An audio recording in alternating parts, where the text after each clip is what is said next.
हाँ, एक बार एक किसान था और किसान के खेत में एक सूअर मर गया। तो किसान के खेत में सूअर मर गया तो किसान के खेत में एक कुआँ था और उस किसान को लगा कि ये अगर ये खेत में पड़ा रहा तो सड़ जाएगा और बदबू मारेगा, तो उसने उस सूअर को उठा के उस कुएँ के अंदर डाल दिया। जैसे ही उस सूअर को उस कुएँ के अंदर डाला तो पीछे-पीछे एक 50 तो चूहे की ये गैंग मतलब उस कुएँ के अंदर कूद गई उसको खाने के लिए और जितना दिन तक वो उस सूअर को खा सकते थे मतलब उसकी जो बड्डी जो हड्डी है, जो है मांस का जो मांस-वास वो सब खा सकते खाया।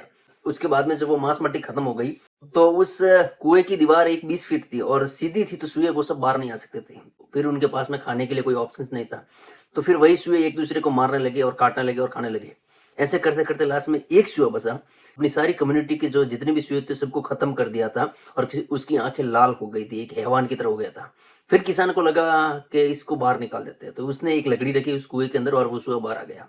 अब जो उस किसान के खेत में जो बाकी चूहे जो जितने भी फसल नष्ट कर रहे थे, तो ये सुबह फसल नष्ट नहीं कर रहा था, ये उसी अपनी कम्युनिटी के लोगों को मार रहा था, काट रहा था, खा रहा था और अपना पेट भर रहा था। तो इस स्टोरी से हम ये समझ सकते हैं कि आज हमारी जो ज़िंदगी में जो हो रहा है ना, हमारे जो ऊपर बैठे हुए जो पॉलिटिशियन हैं, बिलियनियर हैं, जो ऐसे फ्रॉड बाबाज़ हैं, वो हमको एक ऐसे ट्रैप में फँसा के रखते हैं ताकि हम अपनी लाइफ़ में लड़ते रहे, झगड़ते रहे, उलझते रहे, ताकि उनसे कोई सवाल ना करें, उनके साथ में कुछ मतलब हम अपनी ज़िंदगी में भी अपने मसलों में ही मतलब लड़ते रहे, ताकि वो लोग हमारे से पैसा कमाएँ, वो लोग हमारे और ज़्यादा से ज़्यादा धनवान बने। तो इस स्टोरी को समझ के याद रखना कि बड़े लोग हमको कैसे ट्रैप में फँसाते हैं।